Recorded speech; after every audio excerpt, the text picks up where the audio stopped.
Salut, c'est Paul. Ce soir, je te retrouve pour une vidéo blabla spiritualité. Bon, cet après-midi, je suis allé voir Le Garçon et le Héron de Hayao Miyazaki. Donc, grand créateur de films d'animation japonaise. Ça faisait 10 ans qu'il n'avait pas fait de film. Et du coup, voilà, je suis allé voir son dernier film qui est sorti il y a quelques jours au cinéma. En sachant que je ne vais jamais au cinéma, quasiment. Mais voilà, la Braya où on y est allé, c'est un... Je regarde ces films depuis que je suis tout petit. Depuis que j'ai 7 ans, enfin je sais pas exactement, mais depuis que je suis petit quoi. J'avais commencé à l'époque avec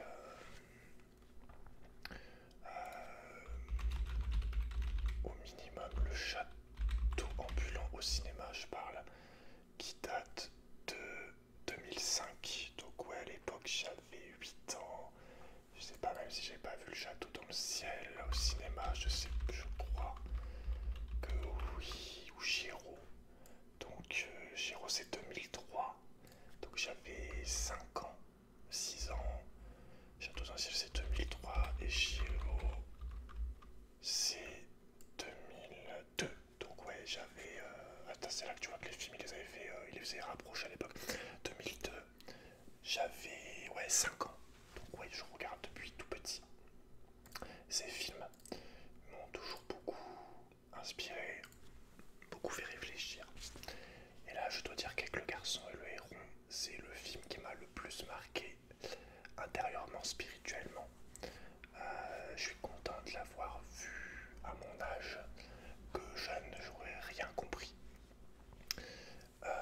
C'est vraiment un film qui tombe à pic, étant donné que voilà, je suis depuis quelques temps maintenant dans un éveil, on va dire, dans une recherche, en tout cas, enfin, dans un investissement personnel concernant, on va dire, Dieu, tout ça. Et là, avec le film, on est en plein dedans. Euh, je comprends que le film n'est pas plu à beaucoup. Je vois les critiques, la plupart des gens n'ont pas compris. C'est son film le plus compliqué à comprendre. Si tu n'es pas spirituel, tu vas te demander ce qui se passe. En fait, tu vas te demander ce que tu fais là. Et c'est pas un film qu'il faut aller voir comme ça, en mode je vais me détendre, je vais voir un film japonais. Non, c'est un film qu'il faut analyser, réfléchir, écouter, étudier, regarder, pas avec un regard. Bah, faut avoir une spiritualité, en fait, faut avoir une ouverture d'esprit, parce que sinon, si tu le regardes comme un humain lambda, on va dire, qui croit pas aux âmes, en Dieu, en l'incarnation, en ce que tu veux, ça va, tu vas rien comprendre en fait. Et surtout, pas te sentir bien en fait. Il faut vraiment le prendre comme un texte, j'allais dire spirituel, religieux.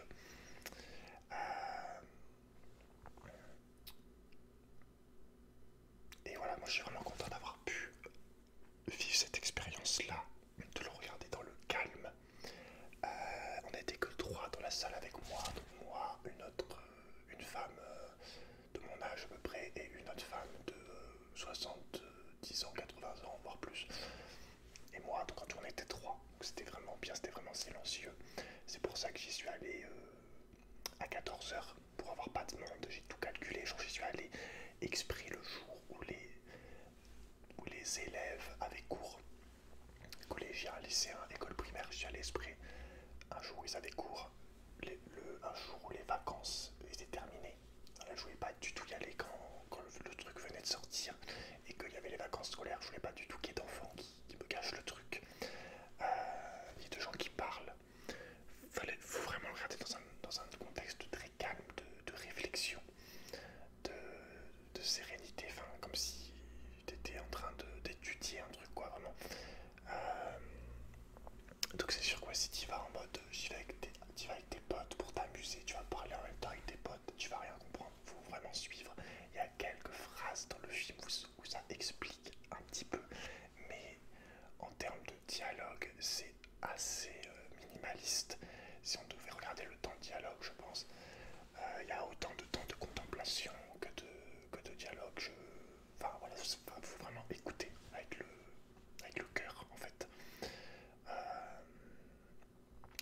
j'y suis allé vraiment le jour où il n'y a pas grand monde. 14 h, voilà, généralement, quand j'y vais à cette heure-là, dans ce cinéma, je sais qu'on est trois, quoi, en gros, enfin très peu en tout cas. Et heureusement, parce que quand je suis arrivé, il y avait 4 jeunes,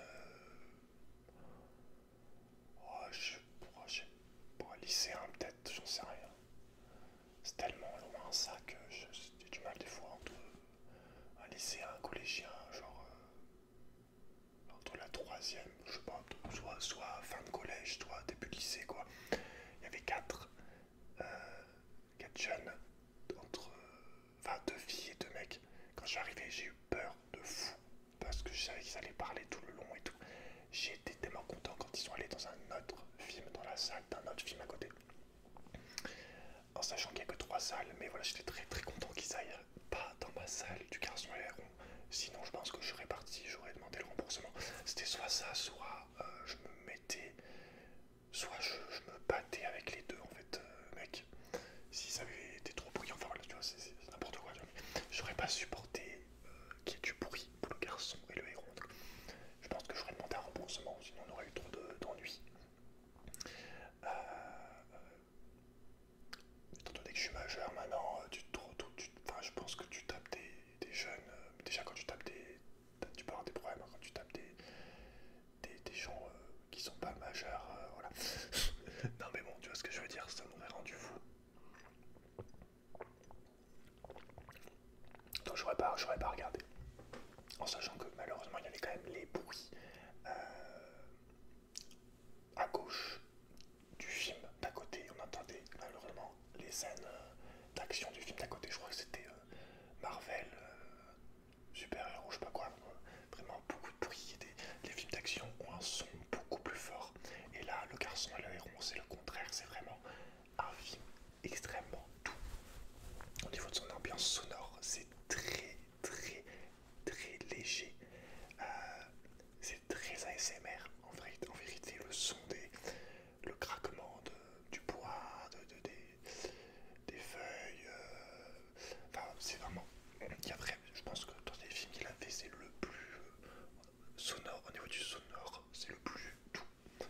En tout cas, j'avais pas remarqué ça dans les autres films, que c'était à ce point-là.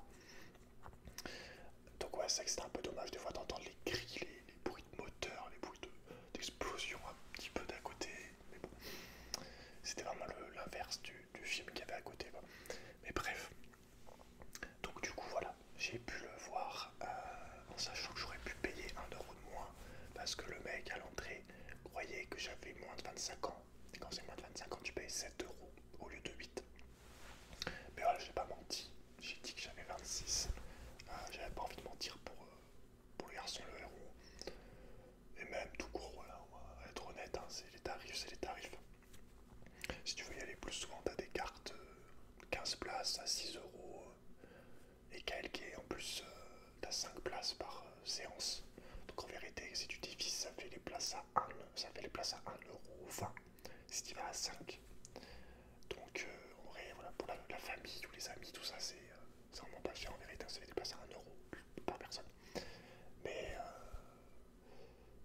ouais, j'ai pas 5 amis pour y aller en même temps. Et même si je savais, j'irais pas parce que je sais qu'à 5 tu parlerais trop. Ça serait trop le bordel. Donc moi j'aime bien vraiment être silencieux de ouf. Vraiment, mais le silence total au cinéma. Pour vraiment comprendre, essayer de comprendre un maximum le film. Donc voilà. J'ai pas pu manger, enfin j'ai pas pu avoir un truc à manger parce que tout était à plus de tout était à 3 € minimum et du coup il me restait 2 €. Du coup j'avais un petit peu faim pendant le film mais bon voilà. Bref, donc maintenant, alerte, spoiler. Du coup je vais commencer à raconter l'histoire, donc si tu n'as pas avant, je tiens à dire que du coup le film est tiré de d'un livre très connu japonais que je connaissais pas,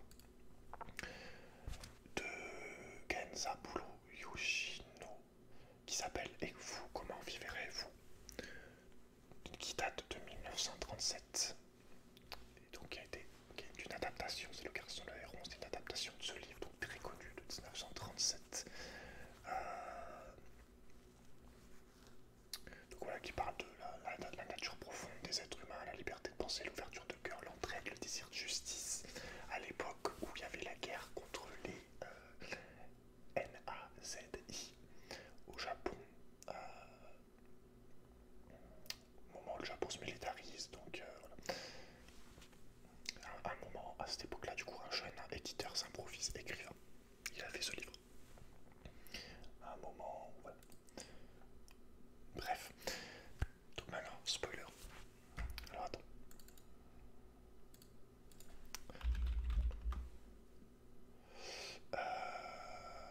Non, je l'avais tout à l'heure. Attends, bouge pas. Ah, j'ai mal écrit.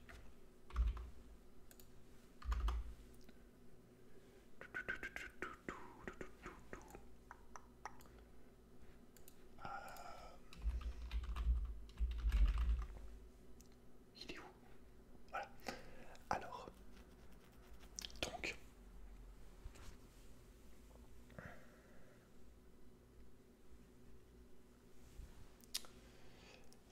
l'histoire, du coup.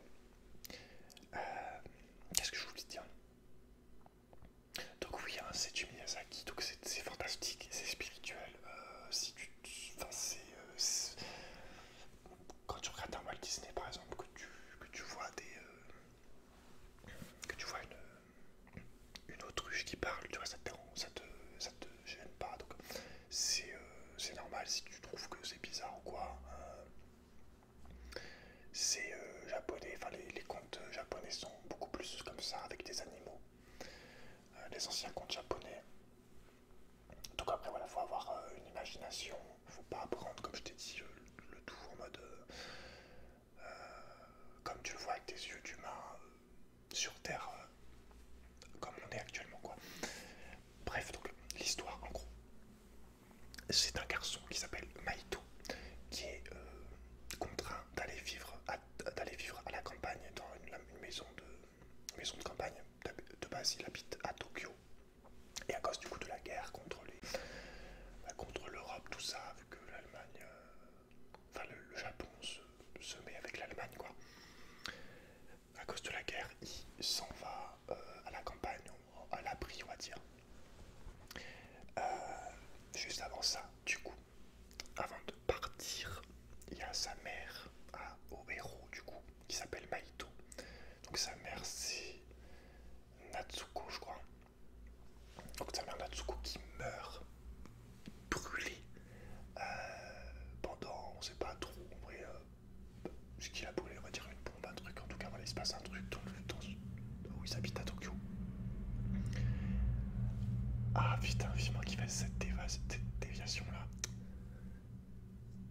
Ouais, donc il se passe un truc et sa mère meurt. En gros, sa mère brûle. Et du coup, il s'en va quoi, avec son père à la maison de campagne, comme je t'ai dit. Ok, donc son père, lui, travaille dans une usine d'aéronautique. Il fait les avions pour la guerre. Il faut savoir que Miyazaki a perdu sa mère assez jeune d'une maladie, donc le côté perte de la mère et tout, perte d'un être aimé en tout cas revient souvent dans ces films, plus particulièrement les derniers, mais en vrai tous les parents et tout, en vrai beaucoup quoi. Mais bref, et il a été, je crois, dans un truc aéronautique aussi, ou son père ou quoi, mais bref. Donc voilà, il est dans la maison de campagne avec son père et tout un tas de femmes âgées. Et cette maison, sa mère, donc, qui a brûlé, y habitait avant aussi. Donc les grands-mères la connaissent. Et du coup, sa mère est morte. Du coup, son père va se remettre en couple avec la sœur de la mère de la sœur de la mère du héros. Donc sa tante, qui s'appelle Imi. Attends, on va regarder quand même.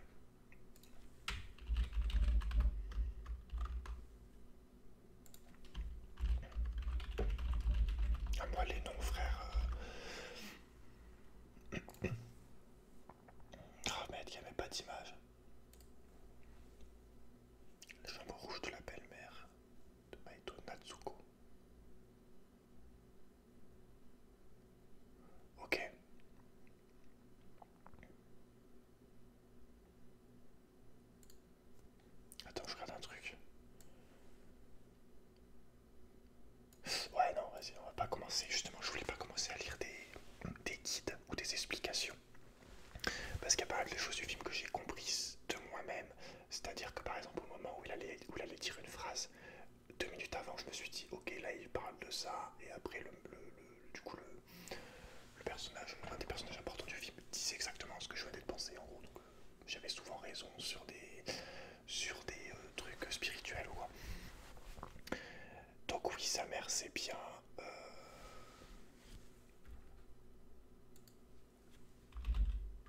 Attends, 2 secondes. C'est bien Natsuko, du coup. Ah non, Natsuko, du coup, c'est sa mère. C'est sa belle-mère, genre.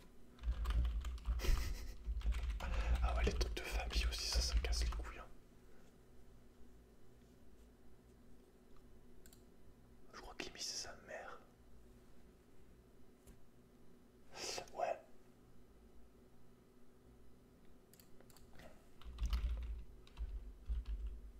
J'ai oublié le nom du héros, frère. On peut pas voir les personnages, genre cliquer dessus là.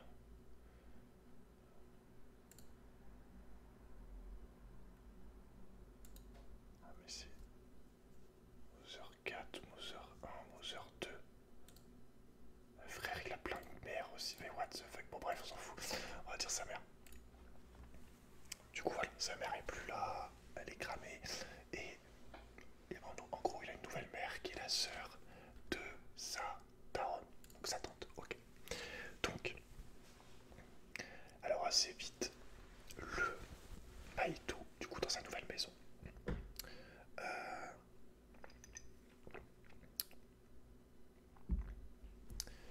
va se faire du mal. En gros, il va se taper avec un caillou le crâne et se blesser. Il va essayer de se suicider ou j'en sais rien.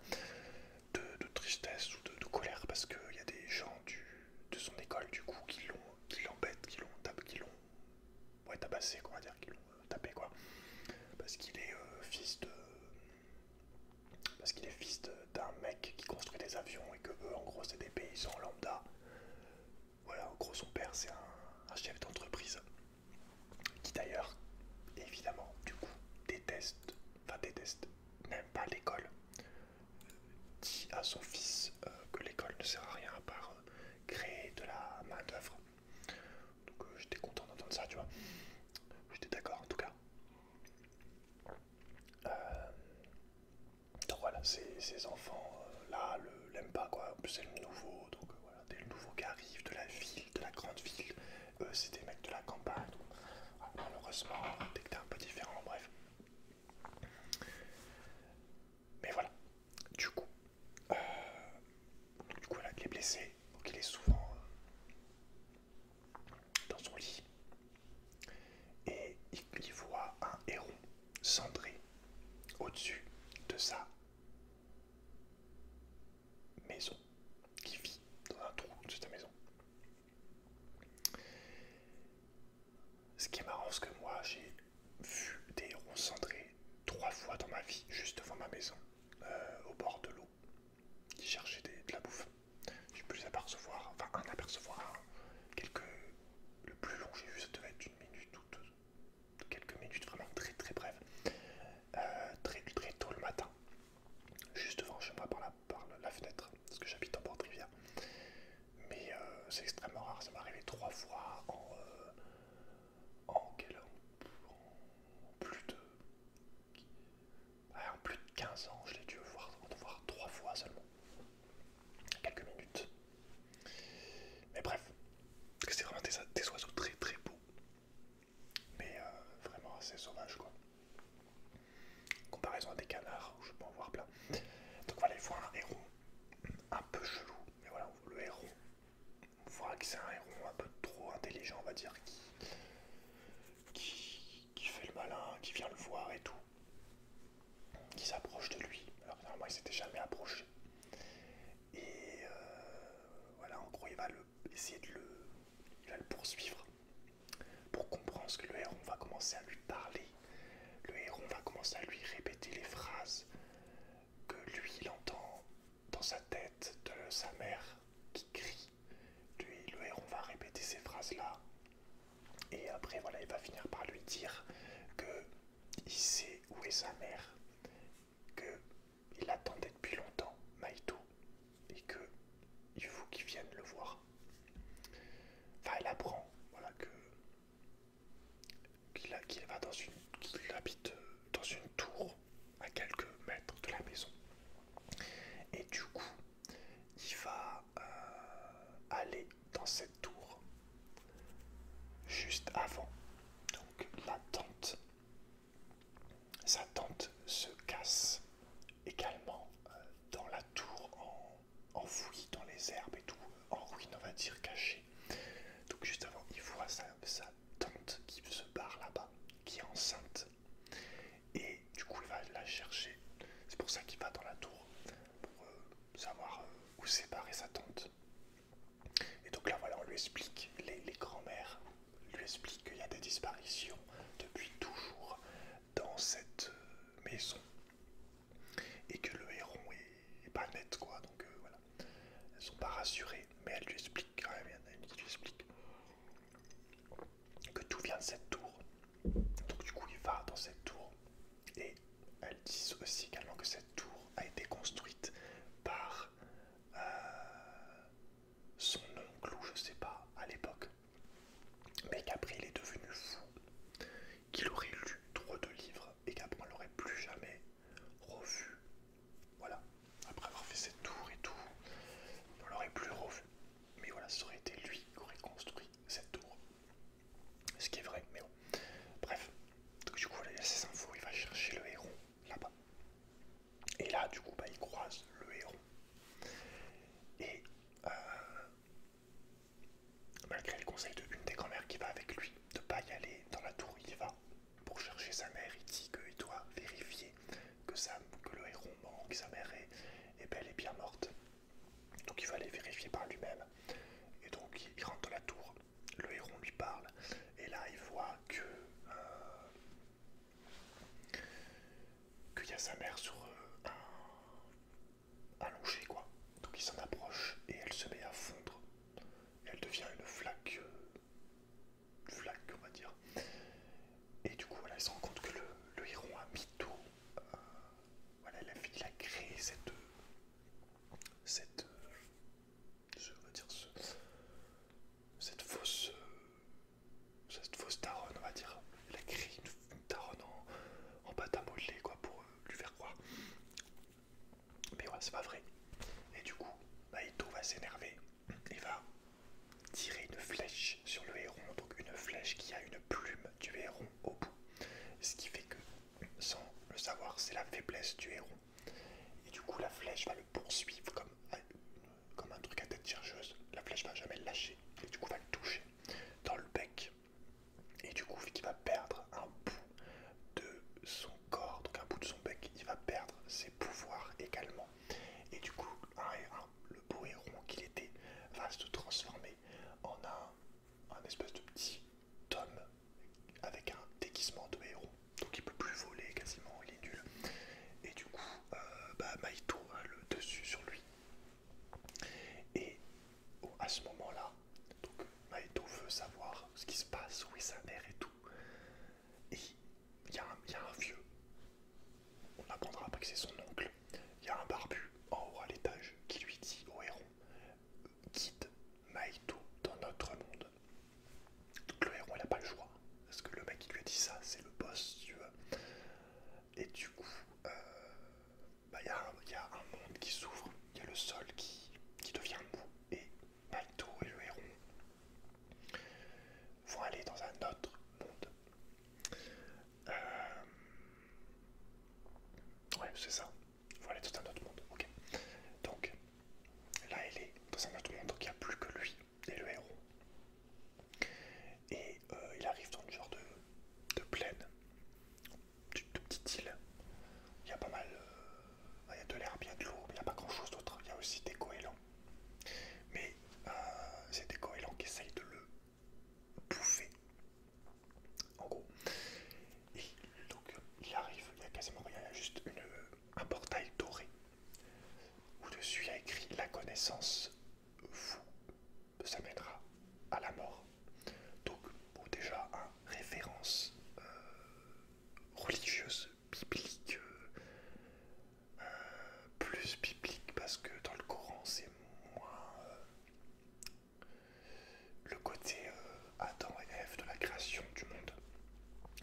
de la pomme de la connaissance. Dans la Bible, c'est plus présenté de manière dramatique. Mais voilà, en gros, on peut pas nier que ça ressemble pas clairement à l'arbre de la connaissance, à la pomme de la connaissance d'Adam et Ève, qui, voilà, la connaissance qui représente la mort, en gros. Alors après, j'ai pas lu exactement, mais voilà, vraiment le portail doré, en mode la connaissance vous tuera.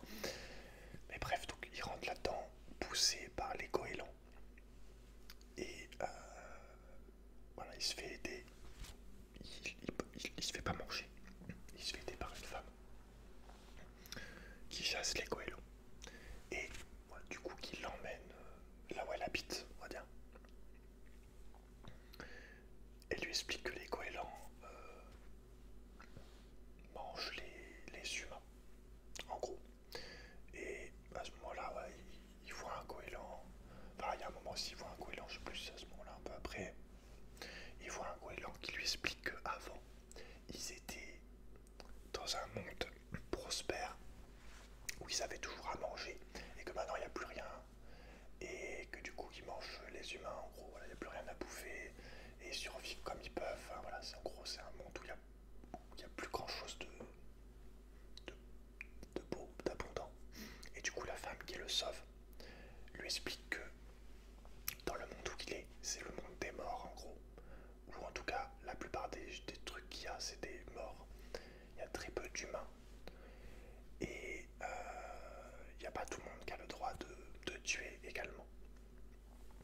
Il y a des âmes qui se baladent et tout, mais elles n'ont pas le droit de tuer. Il n'y a que quelques personnes qui ont le droit, en gros. Et très très important, cette femme a un poisson sur son bateau et du coup, elle a le droit de tuer.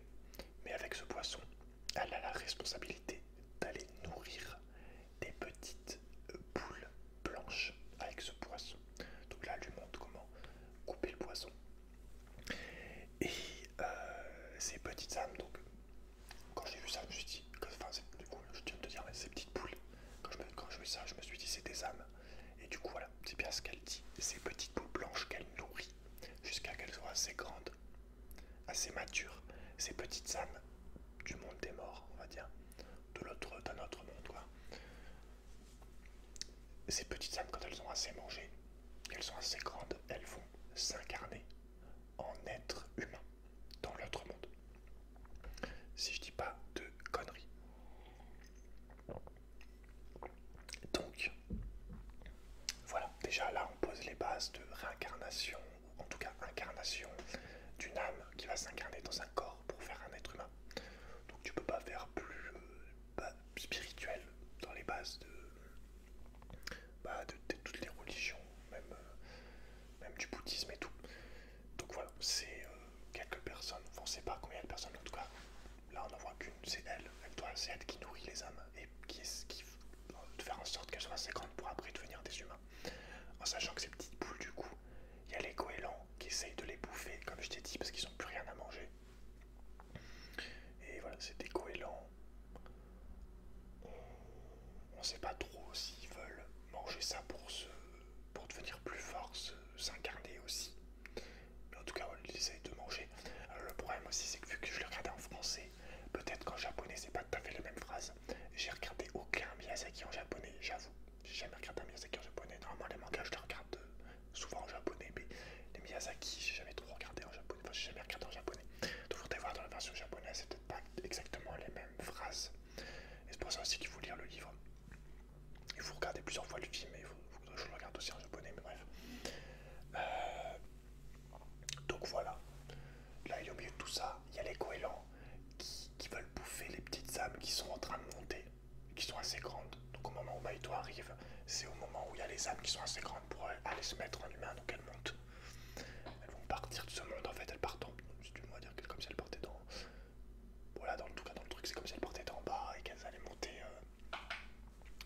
vers la vie. Et un peu comme une graine qui pousse, quoi, voilà. Et du coup, à ce moment-là où les petites poules montent, où les âmes montent, assez grandes. Il y a les goélands qui arrivent pour les bouffer, encore une fois. Et il y a une femme qui va faire partir les goélands qui sont dans les airs avec du feu. Du coup, une femme là au milieu d'un bateau, dans l'eau, avec du feu. Elle va malheureusement brûler quelques âmes, mais elle va faire partir les goélands, en tout cas grâce au feu. Donc déjà, hein, comme par hasard, une meuf qui fait du feu, t'as compris par rapport à sa daronne, ou pas d'ailleurs, mais ouais, quand j'ai vu ça, je me suis dit, ok, c'est sûr que c'est sa daronne. En gros, même s'ils le disent à la fin, c'était évident. Bref, donc, et après, du coup, mais c'est un truc, en vrai, c'est incroyable parce que le film a duré 2 heures, mais je l'ai vraiment pas vu passer. Peut-être à la fin, j'étais un peu. C'est normal, c'est quand t'es assis depuis 2 heures, en plus que tu réfléchis, c'est pas très tout le temps évident, mais en vrai, 2 heures, franchement, quand il y a eu les grandes fins, j'étais en mode what the fuck, ça fait 2 heures. J'étais choqué, vraiment, j'étais choqué, genre. Bref, donc à ce moment-là, après, en gros, donc, ok, il y a ça, donc, on rappelle que bon, Maïtou, après ça, c'est que sa mère, enfin, est morte en fait. Par contre, il vient toujours chercher sa tante, comme on l'a dit, qui s'est cassée dans la tour et dans le monde du coup. Donc il vient toujours chercher sa tante et il y a le goéland du coup qui lui dit où elle est. Juste avant ça, je crois que Maito va combler le petit trou du bec du goéland avec un bout de bois. Et du coup, le goéland va retrouver, le héron va retrouver, il y a trop d'oiseaux dans ce truc, le héron va retrouver ses pouvoirs, en gros, à un moment en tout cas. Mais en tout cas, voilà, le héron lui dit qu'il sait où est sa tante, et du coup, il va l'emmener à. Il va l'emmener, quoi. Et donc, il va trouver sa tante. Mais il y a des perruches, du coup, qui sont des soldats, en fait, qui ont une apparence humaine, enfin qui mesurent 2 mètres, qui se tiennent debout, qui tiennent des armes, qui parlent, qui font de la cuisine, qui font de la musique. Enfin, il y a vraiment le monde des perruches, en gros une société de perruches géantes. Donc c'est un peu les méchants du film. Les soldats, quoi, on va dire, la violence, si tu veux. Et donc voilà, ces perruches. Donc faut faire attention à elles qui gardent tout, quoi, là où ils vont. Et donc ils arrivent à s'échapper une première fois des perruches grâce à la meuf du feu. Une fois de plus. Et du coup, ils arrivent là où il y a sa tante. Et elle est couchée sur un truc. Donc la meuf du feu l'attend derrière les rideaux. Elle dit vas-y tout seul, voir ta tante. Et sa sœur, hein, du coup, hein, c'est sa sœur aussi. J'ai oublié de dire, dans le monde où ils sont, c'est également la sœur de la meuf du feu. Donc voilà, c'est lié, quoi, si tu veux. Et du coup, donc il y va. Et il y a des papiers qui se mettent à apparaître et tout. Et voilà, elle lui dit qu'elle le déteste, et tout et tout. Donc ça, c'est pas vraiment bien expliqué. Moi, je pense avoir compris un truc. Je te dirai après. Mais en gros, voilà, il y a le papier et tout. Et la meuf du feu se fait aussi avoir, on va dire. Et du coup, ils se font embarquer par les perruches. Ok. Et donc, les perruches l'ont attrapé. Et j'ai oublié le truc des portes, je crois.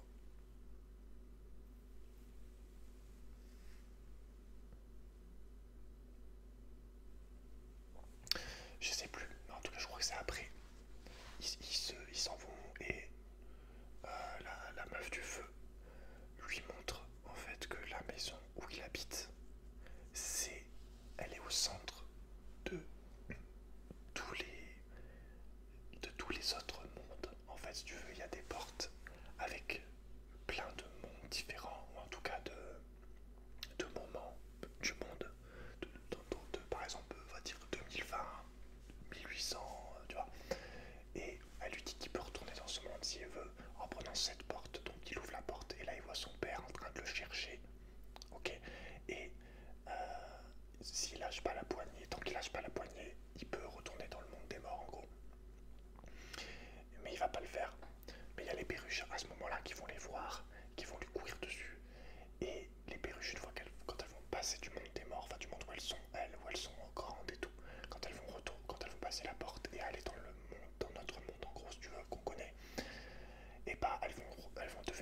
puissance, tu vois.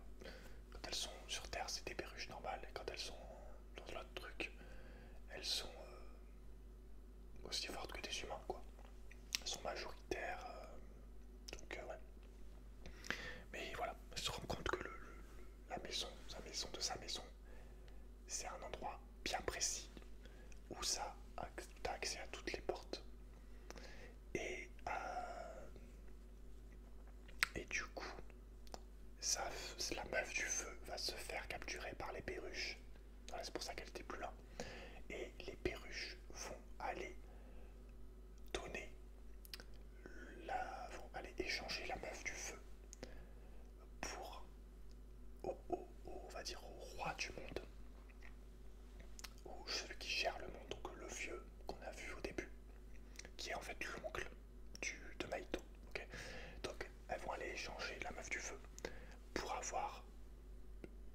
contrôler le monde des morts, en gros, pour être plus puissant. Puisque la meuf du feu, c'est là, elle est dans la même famille. Bon, après, toutes les familles, je suis pas trop formé. Elle est dans la même famille que le mec qui gère tout. Et de la même lignée, si tu veux. Donc, ils vont l'échanger. Ils ont un truc pour faire pression, si tu veux. Ok. Et donc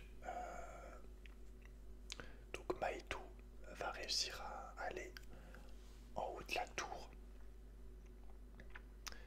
pour aller voir le vieux, en gros. Et du coup, il voit le vieux,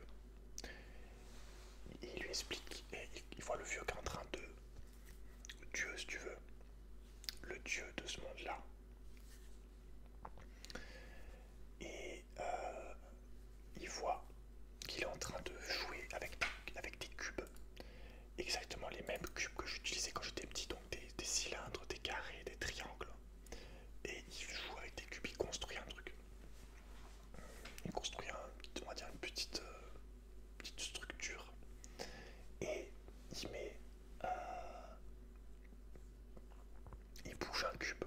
Il fait attention, il bouge un petit cube. Et il dit voilà, grâce à ça, ça s'écroule presque, tu vois, mais il dit, grâce à ça, le monde pourra durer un jour de plus. Donc on comprend que c'est lui qui a créé ce monde où ils sont. Et du coup, on comprend également du coup qu'il a eu ce pouvoir. Là c'est très important de créer ce monde. Il a eu ce pouvoir grâce à une pierre qui est tombée du ciel. Donc qui est tombée exactement à côté où habite Maito. Et qu'autour de cette pierre, il a construit la tour après. D'accord? Mais c'est grâce à cette pierre, c'est de la pierre qui vient du ciel, donc on peut dire de Dieu. De la création, si tu veux. C'est grâce à cette pierre qu'il a pu créer ce monde en tant qu'humain. D'accord? Donc, le pouvoir, si tu veux, ne vient pas du mec, mais il vient de la pierre qui a été envoyée du ciel. C'est très important parce que le mec qui a construit le monde là, le vieux, si tu veux, c'est un humain, tu vois. Donc, c'est pas Dieu. C'est par l'intercession de on sait pas qui a envoyé la pierre. C'est là que c'est dommage, tu vois. Si elle avait dit Dieu a envoyé la pierre, bon après voilà, il voulait pas peut-être prendre dire les choses trop clairement. Mais voilà, on sait juste qu'elle est tombée du ciel. Alors peut-être dans la version japonaise, on en sait plus, ou dans le livre, je sais même pas s'il y a le héros dans le livre, tu vois. Mais en tout cas, voilà, la pierre est tombée du ciel, c'est grâce à ça que ce monde peut exister derrière. Ok, et donc là, le mec qui gère le monde lui demande de le succéder parce qu'il est vieux et qu'il a vieilli en même temps que le monde. Et il lui dit qu'il a besoin d'un successeur et qu'il faut que ça soit quelqu'un de sa famille. Et Maito évidemment est de la famille du gars quoi, de ce fameux oncle, on va dire. Et donc voilà, il y a le roi des perruches du coup qui a amené la meuf du feu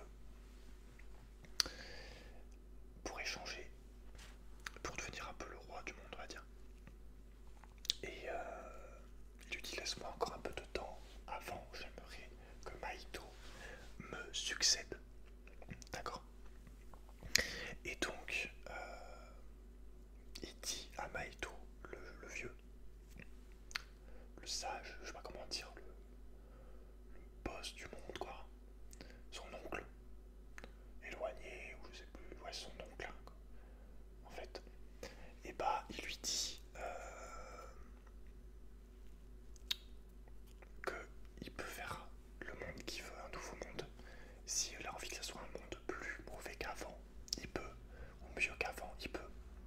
C'est lui qui décide le monde qu'il veut avoir. Un peu comme dans le livre sûrement Comment vivrez-vous, je pense que tu décides un petit peu en gros. La morale c'est que tu décides dans le monde dans lequel tu vis. Soit tu décides de faire, on va dire, soit tu décides d'écouter ton cœur, je pense, on va dire, ou au contraire d'écouter la violence ou ce genre de choses quoi. Mais on a notre libre arbitre et ça me fait évidemment penser une fois de plus à la création du monde dans la Bible et tout ça, et toutes les autres religions, mais je connais moins donc je vais pas m'avancer non plus. Mais en tout cas dans la Bible, Dieu dit à, je sais pas si c'est à Adam, mais en tout cas voilà, il fait comprendre que la volonté, enfin que c'est les hommes qui choisissent de se tuer et que c'est pas la volonté de Dieu, si tu veux. Mais voilà, c'est pas évident. Enfin, les textes religieux, c'est pas des trucs que tu lis comme ça, comme des romans, faut les méditer et tout. Ça se trouve, il y a beaucoup de gens qui n'ont pas compris ça. Mais en tout cas, voilà, il lui fait comprendre que c'est pas sa volonté. Dieu, il est même triste, si tu veux. Et mais il laisse les humains, parce que voilà, c'est le libre arbitre. Mais celui qui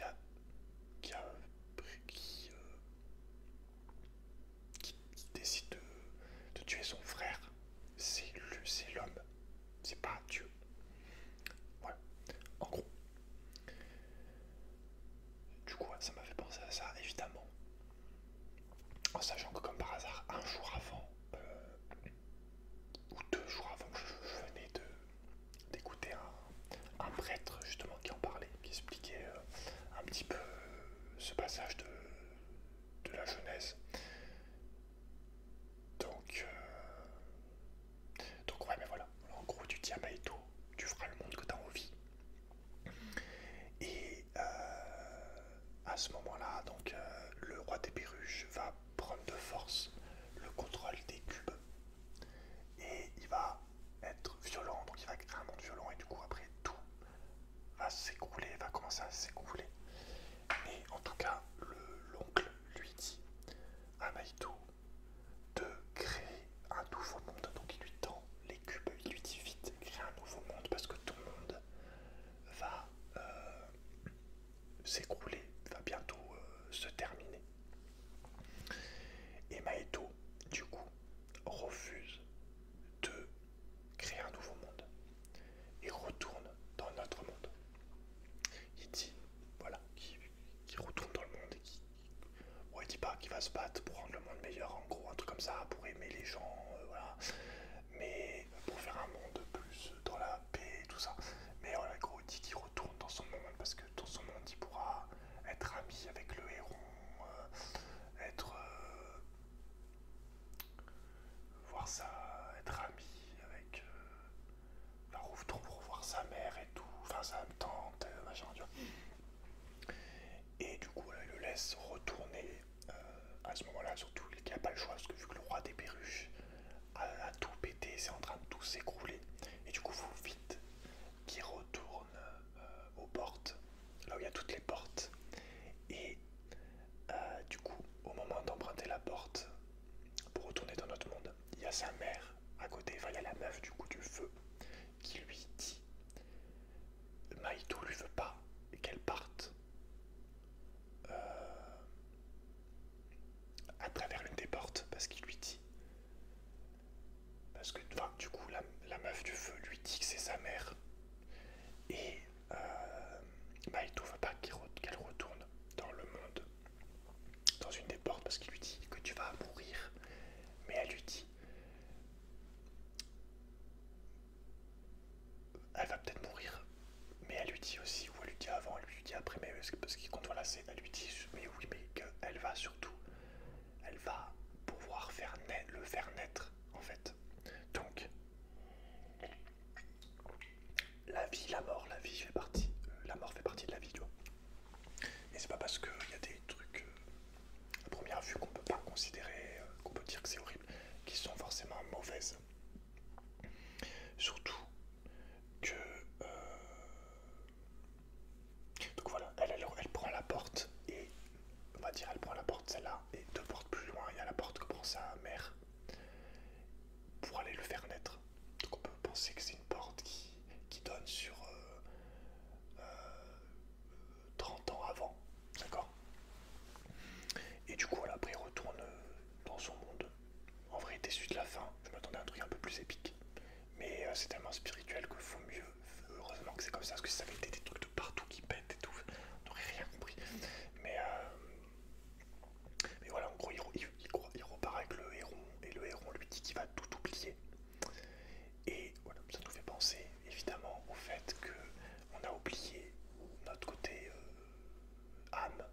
sacré, d'où on venait, et qu'on oublie, quoi, qu'on oublie une fois qu'on est sur Terre, en gros. Incarné en tout cas en être humain, qu'on l'a oublié. Et du coup, au niveau de sa tante, du coup je t'ai dit tout à l'heure qu'elle va accoucher dans le monde des morts. C'est pas expliqué, mais moi je pense que c'est parce que elle va perdre l'enfant. Et du coup elle accouche dans le monde des morts, tu vois, elle va pas donner la vie. Du coup elle accouche dans le monde des morts. Enfin après voilà, tu vois, faudrait lire déjà le livre pour s'il y a des infos là-dessus. Mais c'est bizarre qu'elle aille accoucher dans ce monde-là et pas dans le monde de base, quoi. Dans le monde de la vie, on va dire, des humains. Et donc, je sais plus ce que je voulais dire. En tout cas, voilà, enfin, en tout cas, un film très basé sur la spiritualité, sur l'âme, sur notre condition d'humain, sur notre libre arbitre, en vérité, sur le côté vie après la mort, sur le côté que tout est lié, parce que tout le long du film aussi, les gens qui dans notre monde sont là, ils sont aussi du coup dans le monde des âmes, on va dire, parce que du coup il y a sa mère, déjà, on ne sait pas vraiment si c'est un fantôme ou si c'était elle avant, quand peut-être qu'avant, quand elle était plus jeune, elle était son oncle, c'est pas vraiment expliqué, tu vois. Mais en tout cas, elle agit également dans le monde des morts. Il croise aussi les grands-mères qu'il y a dans le monde, dans notre monde. Il y a aussi les grands-mères en petite statue, en petite figurine qui le protège. Il y a même la meuf qui nourrit les âmes, qui, si j'ai bien compris, est une des vieilles, je crois, du monde, de notre monde, qui dans notre monde est une vieille. Donc voilà, tout est lié. Et en gros, voilà, ça montre le passage qu'il y a entre entre la vie et la mort. Et que aussi que c'est pas parce que t'es mort en gros physiquement que t'as pas un impact après. Parce que si tu regardes, du coup comme je viens de te dire, la femme qui nourrit les âmes par exemple, ou même sa sœur, sa mère, a un impact dans l'autre monde, elle aide les âmes. Tu vois, moi je peux pas m'empêcher de penser au côté un peu soit les anges, enfin ouais, plus les anges, soit les saints dans les religions. Par exemple, quand tu fais une prière avec un saint, y a la personne est morte, pourtant elle agit encore. Tu vois ce que je veux dire? Ça me fait penser également à ce genre de choses. Miyazaki a toujours adoré montrer qu'il y a plein de mondes qu'on ne soupçonne pas ou qu'on ne regarde jamais, comme par exemple le monde de, des animaux. Il y avait un interview, un des rares interviews fait par un Français, c'est pas le seul, mais ouais, en gros elle disait qu'on ne regarde jamais les mondes qui nous entourent, les insectes et tout, tu vois. Et voilà, elle a toujours adoré mélanger les mondes, les imbriquer, les mélanger avec les nôtres. Et je trouve ça très important parce que ça te permet d'avoir plus une conscience de toi-même, que tu as une responsabilité aussi, surtout, sur le monde de beaucoup d'êtres vivants. Et donc là même des âmes, en fait. Parce que tu vois bien que tout est lié.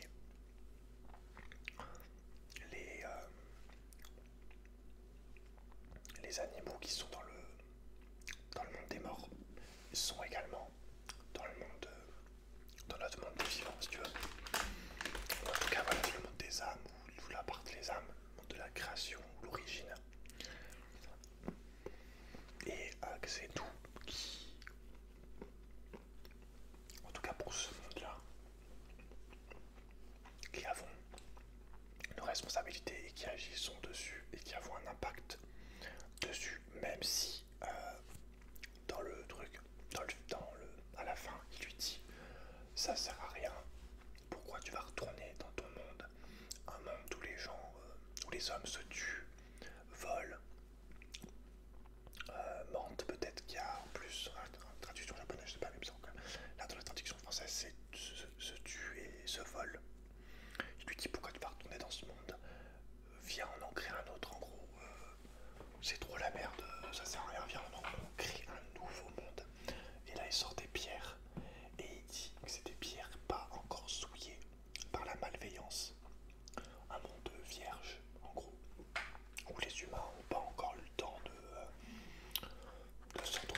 oublier d'où il vient et aussi qu'il a dans sa main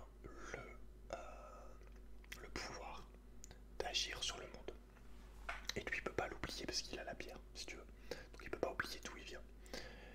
Et voilà, très important. Alors ça, voilà, tu vois, tout ce que je te dis, Peter, c'est très spirituel. C'est sûr que si tu crois pas aux âmes, que t'as jamais vécu de trucs comme moi, par exemple, qui est ouvert à ça, qui a vécu des choses, qui a vu des choses qui font que je suis sûr qu'il n'y a pas juste notre vie humaine, quoi. Il y a aussi attends, moi j'en une amende aussi. Il y a aussi une vie après la mort, qui a les âmes et tout.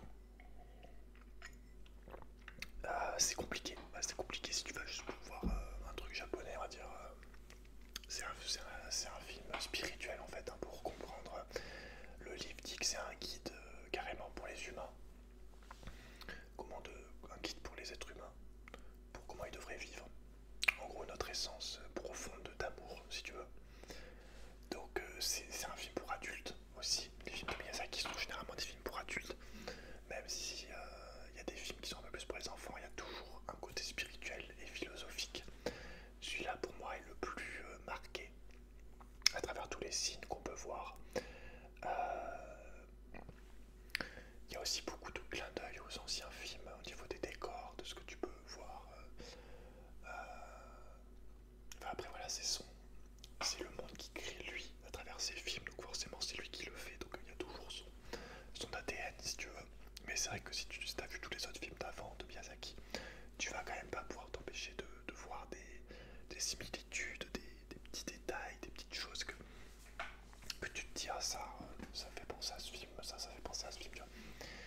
Mais voilà, faut vraiment y aller avec un cœur ouvert, spirituel, un cœur qui est là pour comprendre, pour écouter quoi. Et pour peut-être se poser des questions tout simplement sur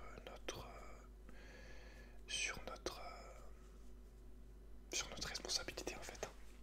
J'ai déjà dit plusieurs fois, mais c'est le message de dans beaucoup de ces films, c'est notre responsabilité d'être humain. Je le dis souvent, mais en tant qu'être humain, en tant que conscience qu'on a du monde, on a une responsabilité en fait sur les animaux, surtout sur la planète. Puis voilà, faut déjà s'en rendre compte. Faut déjà prendre en considération que la vie s'arrête pas après la mort, parce que ça change tout en fait. Ça change tout. Hein. Si tu considères qu'il y a juste ta vie de 80 ans, ça change tout. Par contre, si tu considères qu'après, tu peux continuer à avoir un impact. Alors je vais pas te dire exactement comment ça marche, mais peut-être un peu comme dans le film où tu continues un peu d'agir sur les vivants, où tu aides peut-être pour les futures âmes, ou j'en sais rien, tu vois, selon le niveau que tu as atteint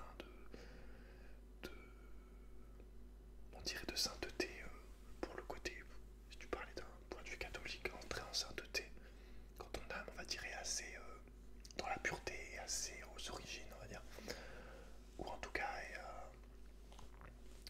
est dans le côté préservation, en tout cas non-jugement, je pense. Mais c'est vraiment un film très très important que je m'empressais d'acheter quand il sortira en DVD, et le livre également. Mais c'est vraiment, comme je t'ai dit au début, un film qui est tombé au moment de ma vie où je suis exactement là-dedans, enfin en tout cas où j'ai jamais été autant là-dedans, même si ça fait plusieurs années que je me suis rapproché du côté notre condition d'être humain, la vie après la mort, tout ça, l'âme, tout ce que tu veux. Donc c'est vraiment le film de la maturité que j'ai pu voir, que j'ai vu au bon moment. Parce que si je l'avais vu à 10 ans, j'aurais été là en mode je me serais endormi. Hein. Je me suis déjà endormi, je me rappelle, à l'époque sur le château ambulant au milieu, tu vois. J'étais plus petit. Mais ce film est extrêmement beau, extrêmement simple. Je pense que c'est le film qui a le moins de trucs un peu fous, on va dire, enfin pas un peu fous, mais qui t'agressent. C'est le film qui a le moins de violence, en fait.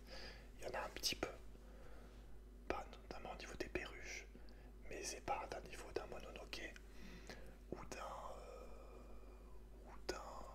Nausicaa, La Vallée du Vent, ou d'un château ambulant, ou même château dans le ciel. Même s'il y a toujours une force armée, quoi, si tu veux, qui est juste dans la destruction. C'est pas au même niveau, mais du coup c'est très bien parce que ça permet de réfléchir. Et enfin voilà, je suis vraiment impressionné que le film dure 2 heures. Et en vérité, j'ai presque envie d'aller le revoir en japonais. Du coup, parce que ils ont changé, je crois qu'ils faisaient pas ça avant, mais le cinéma a été racheté. Maintenant, ils passent le film en version originale et aussi en version française, selon l'heure où tu vas, là, le jour. Alors après, bon, j'attends. En vrai, j'attends le DVD. J'espère qu'il y aura la version. Non, il y aura la version japonaise, je regarderai en japonais. Mais voilà, il faut lire le livre, il faut méditer le film. C'est beaucoup plus simple, comme je t'ai dit, du coup, quand t'es déjà dans le côté spirituel, que t'es croyant, si t'es musulman, catholique, juif, bouddhiste, c'est beaucoup plus simple. Quand t'as la notion d'âme, la notion de création, de Dieu,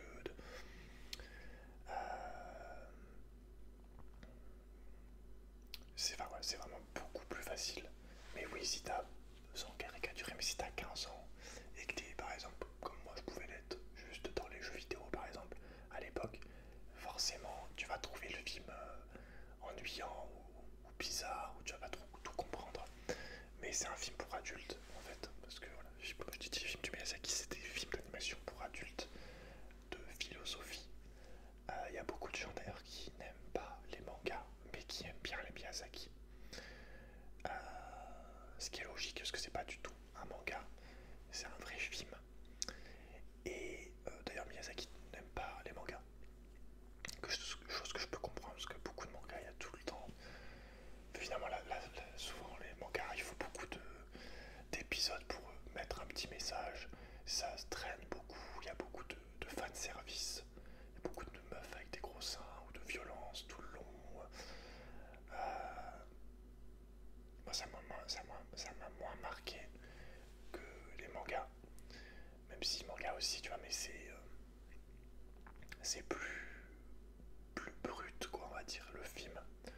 Là, tu prends les 2 heures dans la tête et après, voilà, tu médites ça. T'es pas obligé de regarder 5000 épisodes, tu vois, et d'analyser, d'essayer de trouver des petits bouts à chaque épisode. C'est compliqué, tu vois, c'est il y a un vrai côté dans le manga business où même on fait traîner les épisodes quand le manga marche. Enfin voilà, il y a beaucoup d'argent à chaque fois. On dit Miyazaki quand même plus de liberté maintenant qu'il est mondialement connu. Il peut faire ce qu'il veut, tu vois, à peu près. Donc, donc ouais, moi je préférerais toujours les films de Miyazaki qu'un manga pour ça. Tout l'environnement, toute la manière dont un manga est fait, tu vois, de la manière dont un manga est traité. Mais voilà, les animations sont magnifiques, très très minimalistes et surtout qui fait vraiment, qui te touche en fait au profond de toi. Euh, j'ai jamais eu autant de frissons sur un film,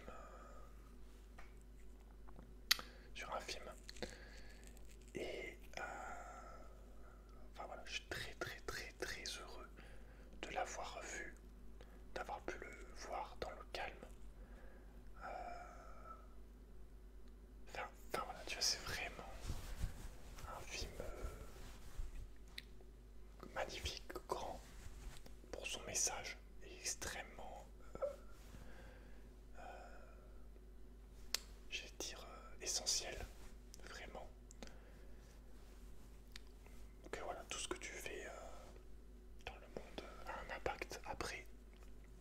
et s'arrête pas à juste notre monde par exemple, tu vois. Et voilà, vraiment le côté de notre responsabilité. Je pense que c'est le message qu'il a voulu le plus délivrer et qu'il délivre à chaque fois. Souvent, c'est notre responsabilité en tant qu'homme de faire de ce qu'on fait de notre monde en fait, tout simplement. Et qu'on a la liberté de le faire. Bon, après, plus ou moins simplement, mais à notre niveau, on peut chacun être plus humain, être plus dans l'entraide, être plus dans l'amour, être plus dans l'écoute, plutôt que d'être juste replié sur soi-même, penser qu'à son pouvoir personnel, à son, à son royaume, à sa gloire, tu vois. C'est à nous de, c'est à nous en fait de faire les choses. On a notre décision, notre libre arbitre, quoi. Et voilà, enfin, c'est vraiment des petits messages, tu vois. Si par exemple le film l'avait dit, ok, c'est Dieu qui a envoyé la pierre pour montrer aux hommes, ça aurait moins fait réfléchir, tu vois, ça aurait été tout dit d'un coup. C'est pour ça que je te dis que c'est un film qui se regarde plus, enfin qui se médite, qu'il faut comprendre, qu'il faut regarder dans un état d'esprit, qu'il faut regarder, se poser comme il faut, tu vois. Pardon, faut que j'aille manger. Et voilà, je sais pas si j'ai oublié des choses.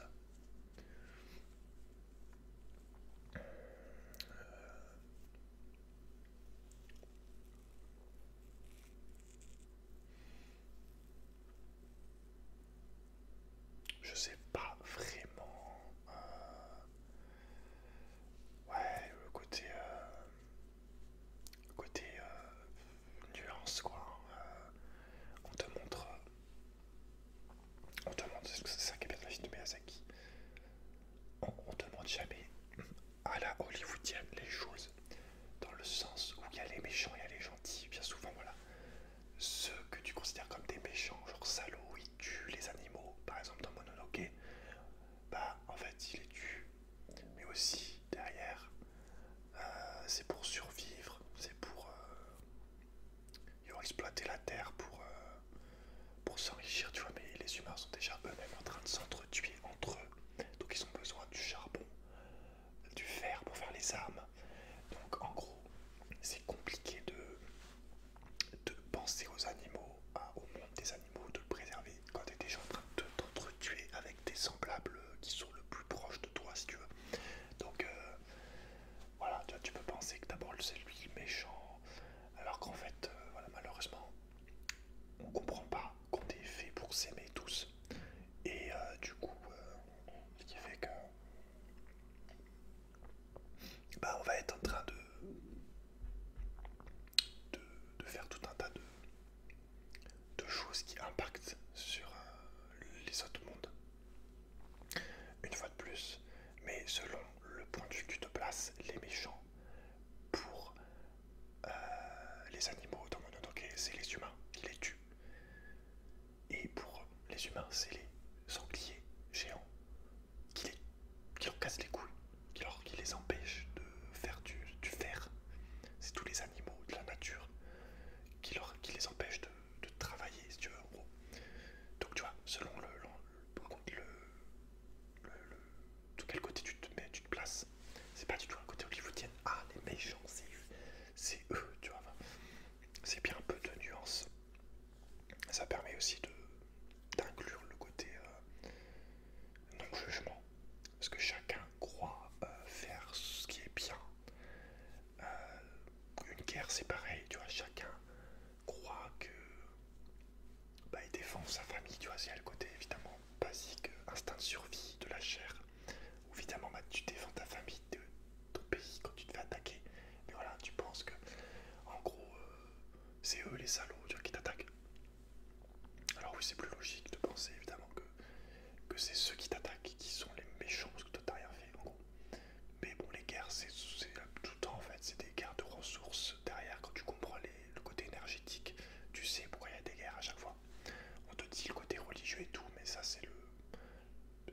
raison, souvent c'est la raison qu'on utilise, mais souvent c'est juste côté gloire, territoire à conquérir ou ressources manquantes, tu vois. Volonté de s'expandre, de s'expandre, de s'expanser, de grandir quoi, ton territoire. Mais voilà, il n'y a pas le côté méchant, gentil, si tu veux. Chacun en gros fait comme il peut.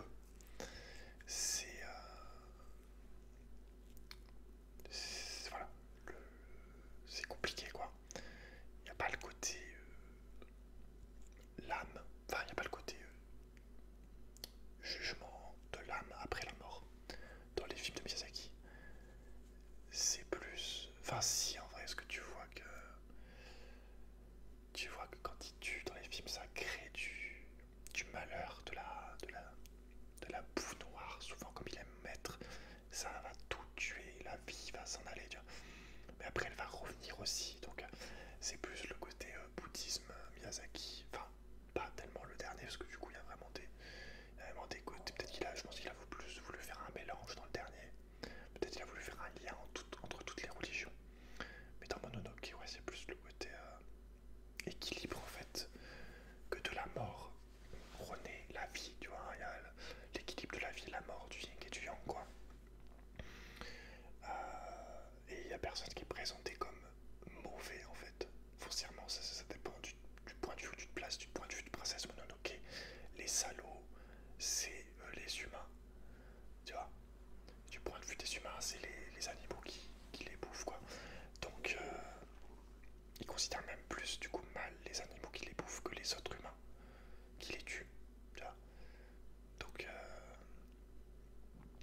Donc, ouais, enfin voilà, les films de Miyazaki, c'est tout un univers, c'est des choses, c'est vraiment des, des grandes créations qui ont beaucoup de profondeur et de valeur pour nous.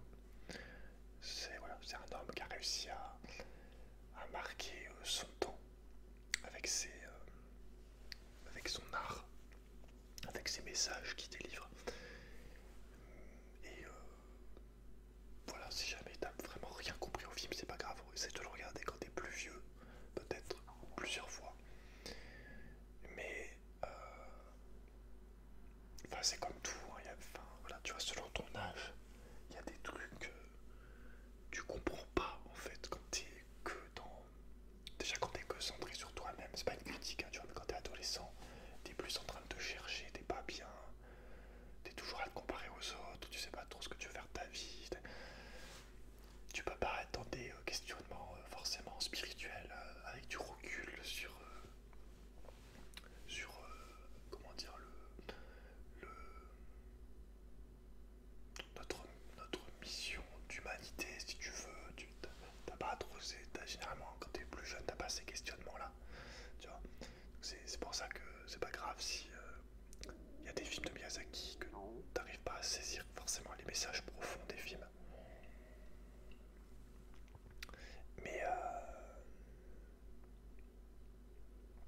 Mais voilà, je sais pas trop ce que je peux rajouter de plus à ce niveau.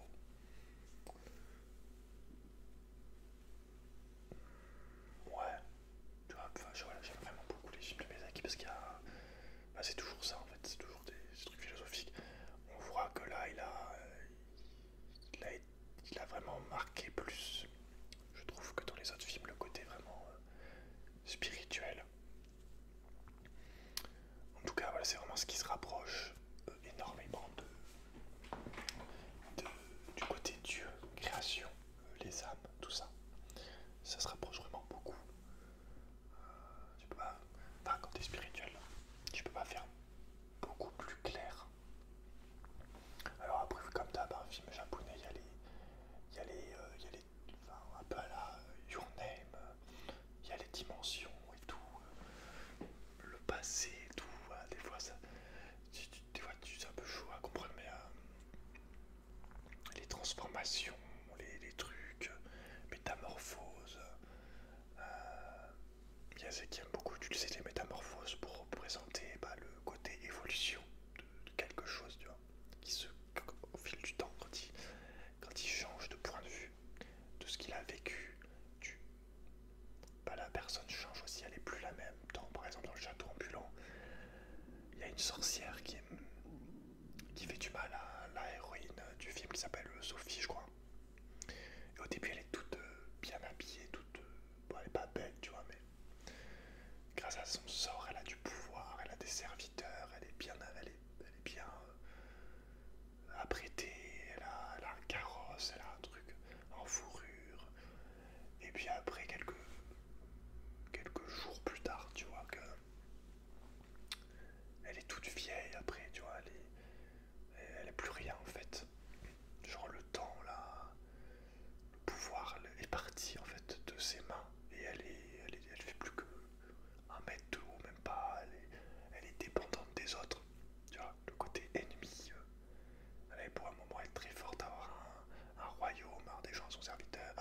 ça, je pense. Et finalement, après, quand les écailles tombent de tes yeux, bah, tu te rends compte que personne n'est réellement ton ennemi en fait. Tu vois.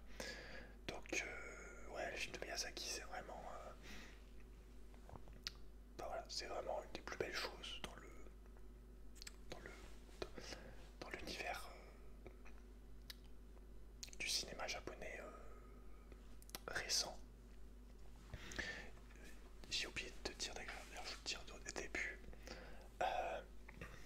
Je sais pas du tout, en vrai. En tout cas, si cette vidéo ça t'a intéressé, n'hésite pas à, si t'as 2 euros ou 3 euros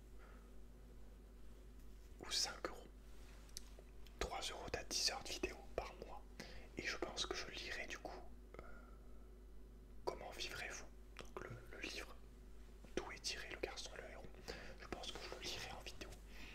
Je pense que je le lirai peut-être même 2 fois. Je lis jamais 2 fois un livre. Mais là peut-être pour les vidéos je ferai une exception. Parce qu'il y a tellement de livres, qu'il y a beaucoup de livres que j'ai très envie de lire depuis longtemps, que je me réserve à moi-même tout seul. Et il y a certains que je te lis en vidéo. Par exemple Alice au pays des merveilles. J'aurais pu le lire seul, mais finalement je l'ai lu en vidéo. Donc en vrai, c'est une habitude en vrai, parce que j'ai eu beaucoup plus d'émotions en lisant un livre en vidéo que tout seul sur mon lit. C'est la première fois que je pleurais sur un livre que je t'ai lu en vidéo membre. Je pense que j'aurais, bah si, je pense que j'aurais pleuré aussi si je l'avais lu tout seul, mais le fait de lire à haute voix, j'ai quand même l'impression, pas à haute voix, en ASMR, mais le fait de lire, de dire chaque mot, je sais pas, j'ai un petit peu l'impression que ça amplifie la chose, quoi, l'expérience, le délire. Ça te plonge peut-être plus dans le truc, un peu comme tu récites, quand tu chantes une chanson, au lieu de juste l'écouter, tu vois. Donc, ouais, n'hésite pas pour me soutenir si t'as aimé cette vidéo. J'ai déjà fait une vidéo sur les films de Miyazaki. Tu tapes Studio Ghibli, je pense, ou film de Miyazaki. Et je montre tous les DVD, tous les films de Miyazaki que j'ai. Il m'en manque,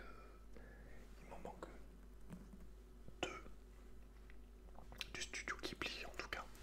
Et si jamais tu veux prolonger l'expérience au niveau de Miyazaki, il faut que tu regardes le film Le Roi et l'Oiseau, le film français Le Roi et l'Oiseau, parce qu'il s'est beaucoup inspiré à l'époque quand il commençait les films. Ça l'a beaucoup inspiré dans sa vie, ce film-là, du Roi et l'Oiseau, et la littérature française en général, parce que c'est aussi son premier film, je crois que c'était Arsène Lupin. D'ailleurs, chose que j'ai appris il n'y a pas très longtemps, et qu'il faut que je l'achète. Son premier film, je crois qu'il n'était pas à l'époque sorti en DVD, c'est peut-être pour ça que je n'en ai pas entendu parler, mais il y a Arsène Lupin, voilà, il a fait une adaptation d'Arsène Lupin, Miyazaki, c'est son premier film. Là, faut que tu regardes Le Roi et l'Oiseau, et puis surtout, si tu as la chance de ne pas connaître Miyazaki encore, il faut que tu regardes tous ses films. Voilà, il y en a 1, 2, 3, 4, 5, 6, 7, 8, 9, 10, tu dois en avoir 2, 3, 4, entre 15 et 20, je pense. Donc voilà, t'as vraiment beaucoup de chance, et si c'est le cas. Même si moi je les re-regarde, au bout d'un moment, tu connais les scènes par cœur. Le seul truc peut-être que tu sais pas, c'est peut-être le message. Parce que maintenant, c'est vrai qu'avec peut-être avec la maturité que j'ai, que j'avais pas avant, je pense qu'il y a certains films que je devrais regarder en vérité. Parce que t'as pas du tout la même vision quand t'es pas spirituel du tout, que tu crois pas en Dieu, tout ça, que quand tu regardes le film et que tu y crois. C'est pas du tout la même chose, tu vois, c'est un peu... quand tu... Enfin... quand t'as vécu un truc, tu le vois plus pareil, tu vois, c'est comme le couple. Si par exemple tu vois un couple et que t'as jamais été en couple, tu vas peut-être t'imaginer des trucs, alors que quand t'as déjà été en couple, tu sais un peu les choses, tu vois, où tu vois quelqu'un qui fait du sport, par exemple, qui est très musclé, tu sais les efforts qu'il a fait pour faire du sport si toi-même t'en as fait. Par contre, si t'en as jamais fait, peut-être tu vas être en mode peut-être plus jaloux.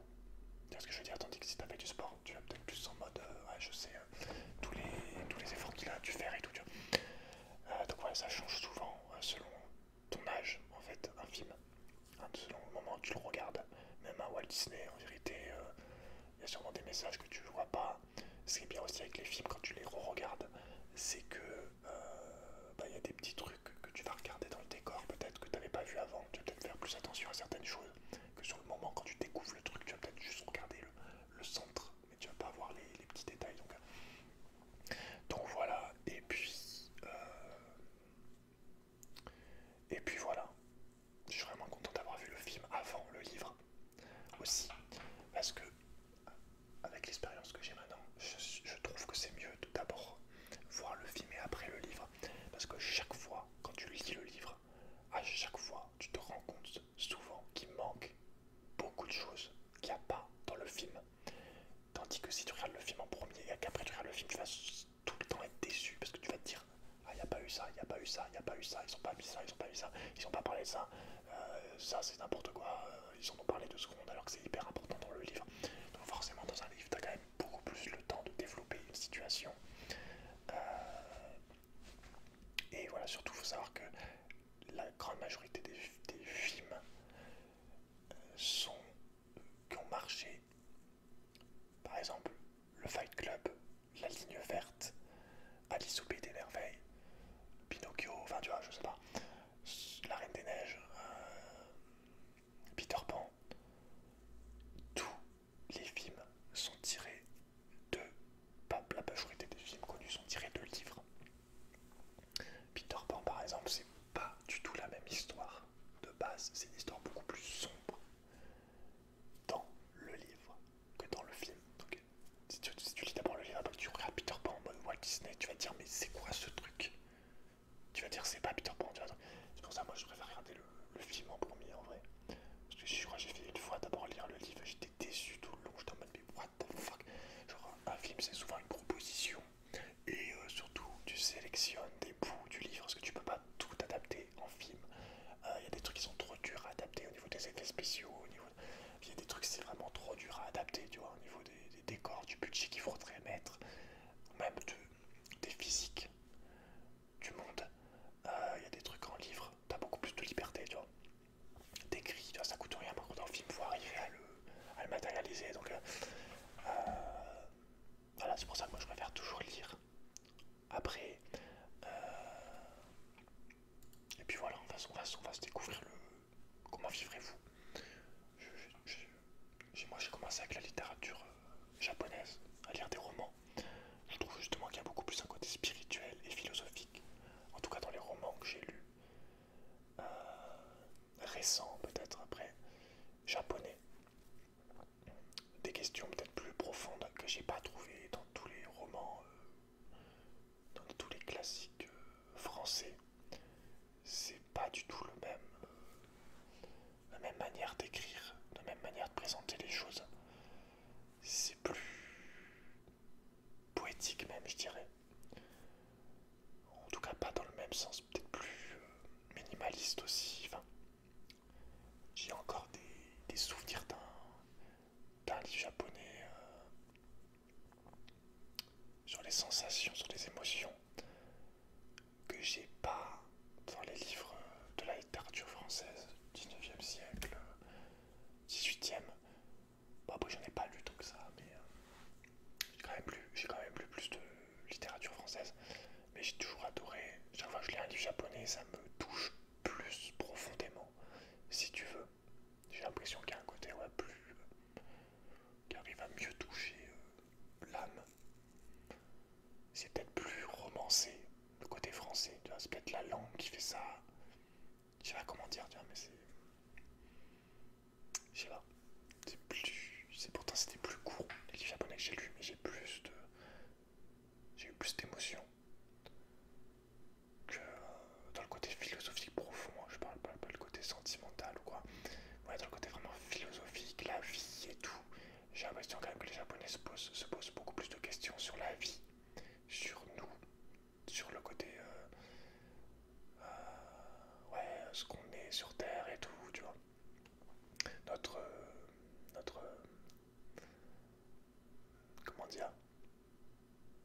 conditions d'humains, tu vois, genre...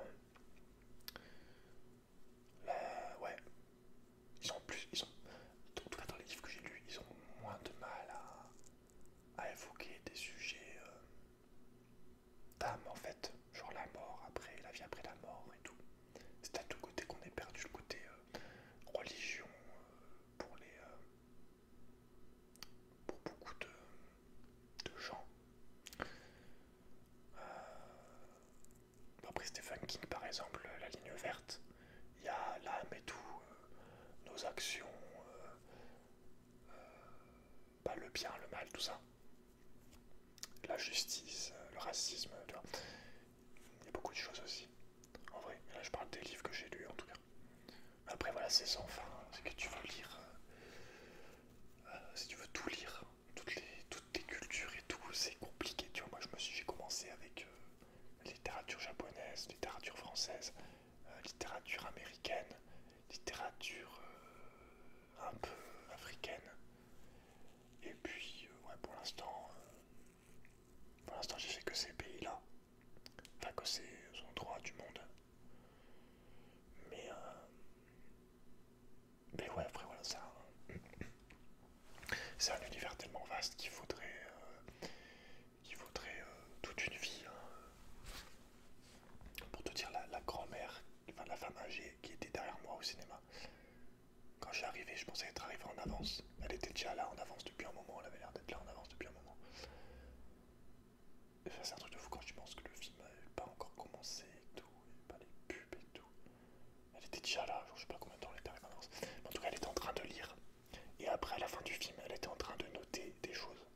Et elle a raison, parce que c'est un film qui...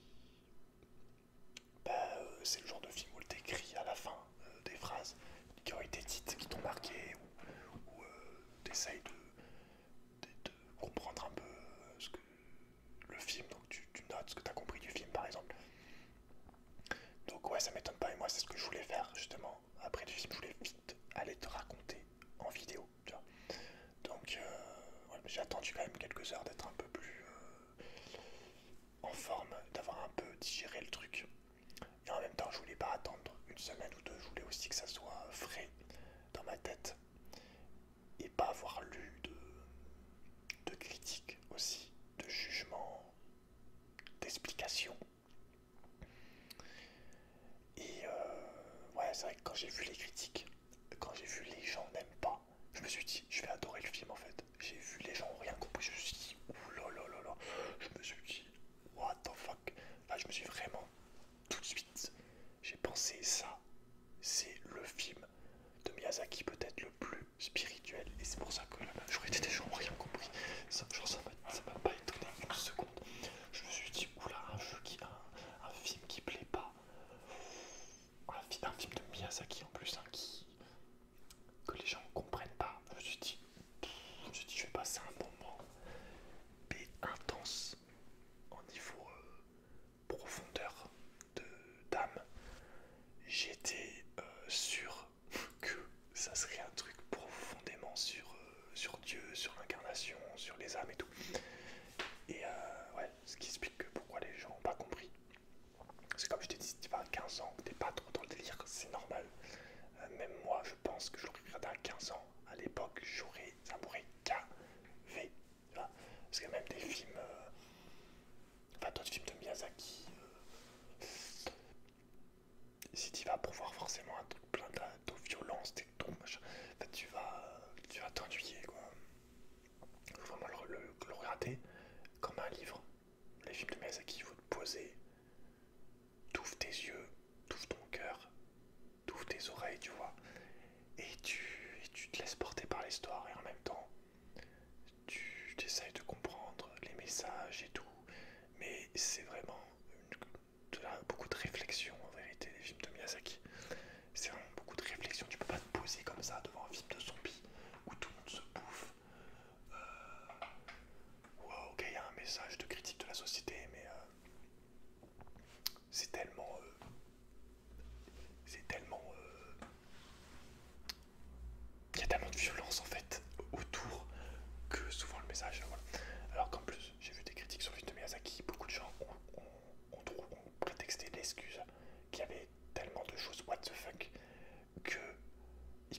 l'histoire, mais en vérité c'est pas vrai parce que les films de Miyazaki, il y a toujours eu des trucs,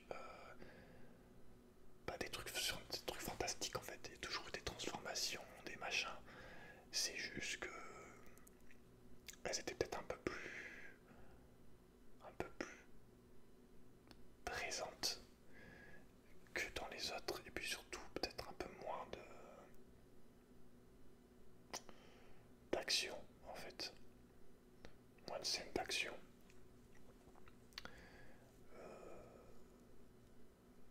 Mais voilà, enfin, tu sais, tu peux dire j'ai adoré Princesse Mononoke et pas comprendre le message environnemental derrière, philosophique, quoi, tu vois. Donc, les films, c'est des œuvres d'art, donc c'est pas. Ça se réfléchit, tu vois, ça s'analyse. C'est comme un tableau. Le tableau, quand tu le regardes, tu fais ok, il est beau ce tableau, mais il faut que tu regardes chaque personnage, les lumières, les visages pour comprendre le message du truc, les émotions du tableau. Enfin, ça se regarde pas comme ça. Oh, j'ai rien compris. Enfin, tu vois, faut quand même. Faut t'ouvrir, faut ouvrir ta tête, ton cerveau. Et voilà, faut essayer de te dire qu'est-ce qu'on essaye de me dire avec ce message. Mais oui, voilà, comme je t'ai dit, c'est plus facile quand t'es déjà ouvert au truc, tu vas comprendre beaucoup plus. Et ça va pas t'étonner en fait. Et ça va même te paraître, du coup, ça va te paraître naturel, quoi, normal. Donc, ouais, même si les Japonais ont quand même beaucoup plus un côté, ils ont beaucoup plus un côté un peu fou, un peu,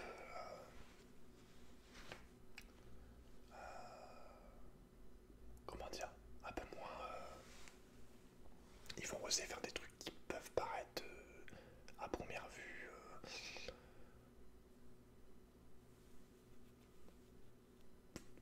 surnaturel, quoi, vraiment. Mais c'est ça qui est bien, vraiment, le côté japonais.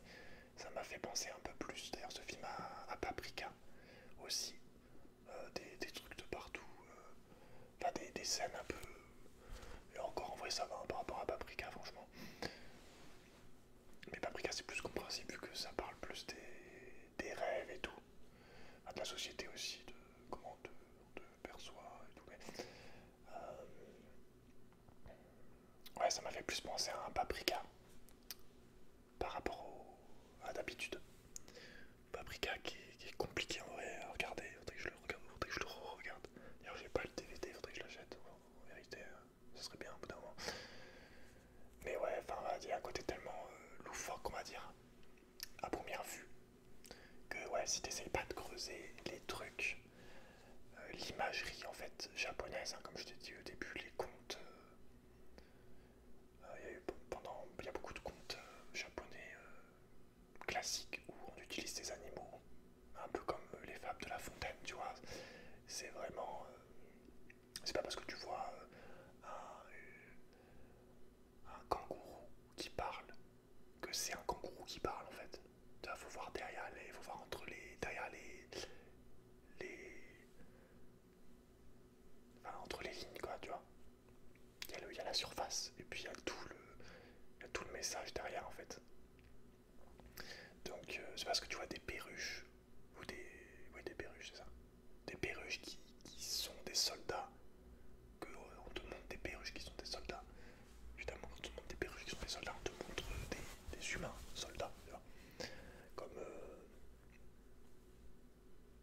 enfin bon, par rapport au livre, je sais pas. Mais ouais, enfin vraiment très pressé de lire ce livre. J'ai tellement de livres que je suis pressé de lire que j'apprends à chaque fois que c'est des films à la base. Je suis en mode oh ouais, ouais, ouais, ouais. Et souvent c'est des films qui ont plusieurs décennies, hein, qui datent des années 50, des années 40, enfin des livres qui datent des années 40, qui sont datés 70 ans plus tard. C'est pour ça, tu vois, il y a un travail de fond. Et moi, ce que je ferais maintenant, dorénavant, c'est que si j'achète un livre en DVD que j'aime vraiment, à côté, je mettrai le livre duquel est tiré ce film. Systématiquement maintenant, par exemple, pour les Miyazaki, à côté du DVD Le Garçon et le Héron, je mettrai Comment vivrez-vous le livre. À côté du Château Bulan, je mettrai Le Château Hurlant. Parce que ça, c'est pareil, tu vois, est pas mal adapté du château hurlant, inspiré du château hurlant, le château ambulant.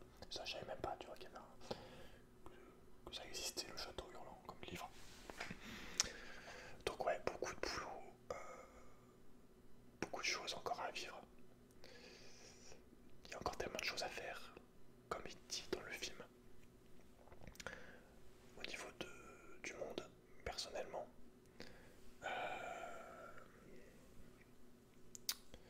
Et puis voilà, en tout cas j'espère que tu as aimé cette vidéo. N'hésite pas à me soutenir financièrement, parce que malheureusement on a besoin d'argent pour vivre, et surtout tu auras plein de vidéos. Tu auras des vidéos comme celle-là où je parle de sujets profonds, où je parle soit de sujets profonds, soit de sujets personnels, et en même temps j'essaye de mettre de la philosophie dans de la spiritualité quand je parle de trucs personnels. Mais voilà, c'est important que tu me soutiennes. On est de plus en plus qui sont membres. Et voilà, ça me fait beaucoup de bien. Et très très très content, toujours très content de faire ces vidéos. De voir qu'il y a un public. De voir que je peux faire des choses un peu plus... que je peux faire des choses différentes de ce que la majorité des gens proposent dans la SMR. Et que je peux surtout m'exprimer sur des sujets comme ça qui sont essentiels. C'est pour ça que je t'ai fait la vidéo en public pour celle-là. Mais il y a des sujets que j'ai pas envie d'aborder devant tout le monde, personnel. Et il y a aussi d'autres sujets que je sais qui sont tellement sujets à tension ou débat que je préfère ne pas les mettre en public. L'avantage au moins quand quelqu'un paye, même si c'est symbolique, comme je l'ai mis dans la description, même si c'est que 2 € ou 3 €, en gros, t'as fait le geste, t'es prêt à entendre ce que j'ai à dire. Tu vois ce que je veux dire, vu que c'est pas gratuit, entre guillemets. Parce que moi je considère que c'est presque donné, puisque pour 3 € t'as 10 heures de vidéo minimum. 10 heures, oui, 10 heures par mois, un par mois, et plus tous les 10 heures des mois d'avant. Donc c'est aussi pour le côté entre guillemets, on fait un genre de tri symbolique. Si tu donnes la pièce, t'es prêt à entendre, tu vois ce que j'ai à dire. T'arrives pas en mode touriste. Qu'est-ce qu'il raconte celui-là, toi? C'est que t'as commencé, c'est que ça fait un moment que tu m'écoutes et que t'es d'accord peut-être avec certains trucs que je dis et que t'as envie d'aller plus loin et que t'as envie de savoir ce que je pense sur d'autres sujets, tu vois. Donc ouais, là je te dis ça, tu vois, au bout de 1h42 de vidéo, j'aurais dû te le dire au début de la vidéo parce que ça se trouve tu dors depuis longtemps. Et mais même si tu dors depuis longtemps, la vidéo va toucher ton cerveau en fait. Tu vas l'enregistrer en dormant. Donc peut-être tu vas te réveiller, tu vas dire il faut que je lui donne 5 €. C'est mon objectif en tout cas, de reprogrammer ton cerveau. Non mais ouais. Bon, la lune s'est éteinte comme d'habitude.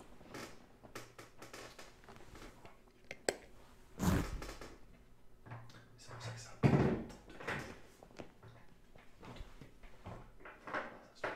je t'ai réveillé. Je couperai ça au montage s'il y a trop de bruit. 1h42, ça va, c'est à la fin. Je sais plus ce que je voulais dire du coup. Ouais, c'est important, c'est pour ça que c'est important d'être d'être curieux.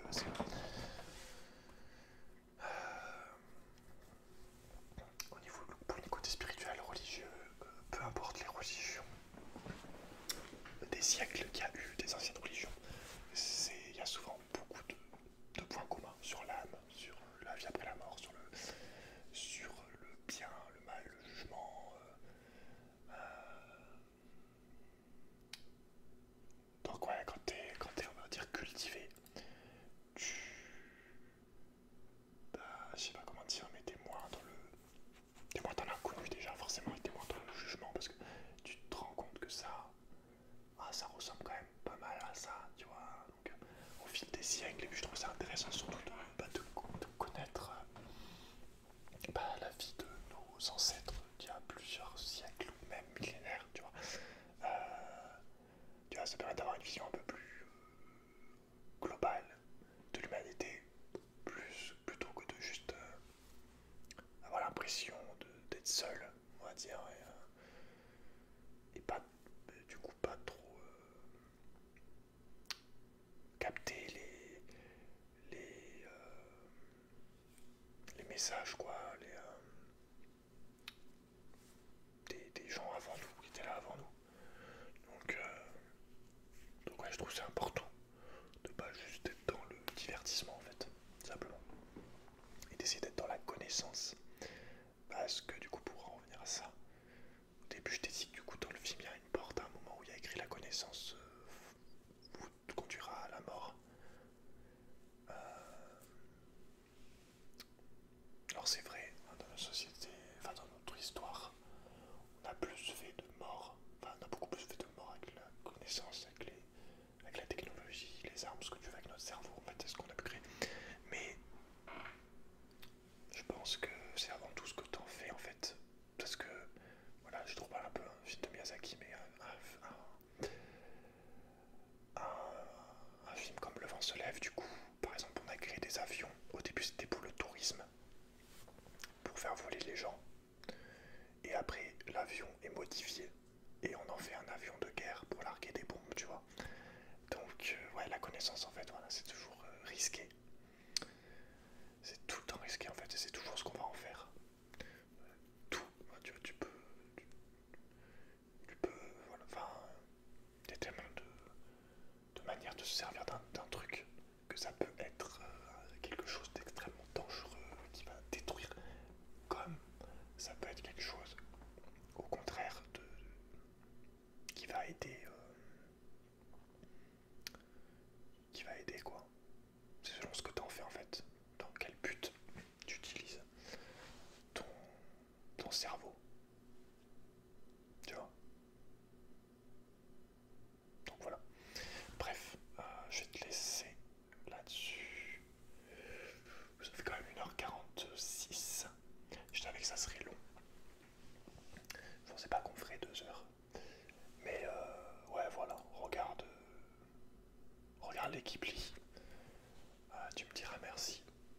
Franchement, si t'as pas vu les Ghibli, t'as raté ta vie, quoi, en gros. C'est à peu près ça. Ta vie est ratée. Non, mais voilà, après, enfin, je te dis, faut vraiment les regarder. Faut pas les regarder comme tu regardes un manga, en fait, parce que sinon tu vas t'ennuyer. Moi, d'ailleurs, j'ai d'abord, du coup, en vérité, j'ai d'abord été, au niveau de l'univers japonais, j'ai d'abord été dans les Ghibli. Du coup, comme je te dis, regarde, Shiro 2002, j'avais 5 ans. J'ai d'abord été dans les Ghibli et j'ai été après dans les mangas, même si c'était quasiment en même temps, parce que vu que ma soeur était sur le club Dorothée, c'était quasiment en même temps, mais moi en tout cas je me suis d'abord beaucoup plus accroché au film de Hayao Miyazaki que au manga.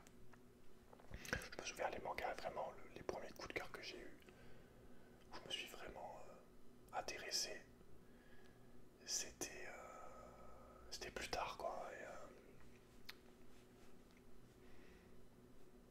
Et ouais, enfin bref. Donc voilà, vas-y, si tu sais pas trop quel film te conseiller en premier, pense, si tu veux un truc gore, avec plein d'action, beaucoup plus d'action, regarde Princesse Mononoke. Et si tu veux un truc plus tranquille, un peu à la Walt Disney, regarde Kiki la petite sorcière ou Totoro. Ouais. Donc voilà, bref, je te laisse cette fois. Prends soin de toi. Fais de beaux rêves et au cas où on se reverrait pas, une bonne soirée et une excellente... Attends, j'essaie de faire la phrase de Truman Show. En fait, j'avais envie d'utiliser cette outro.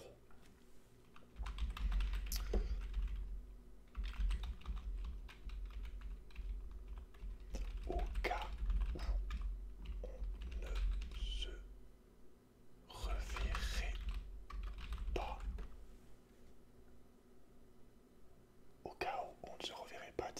je vous souhaite une bonne soirée et une excellente nuit.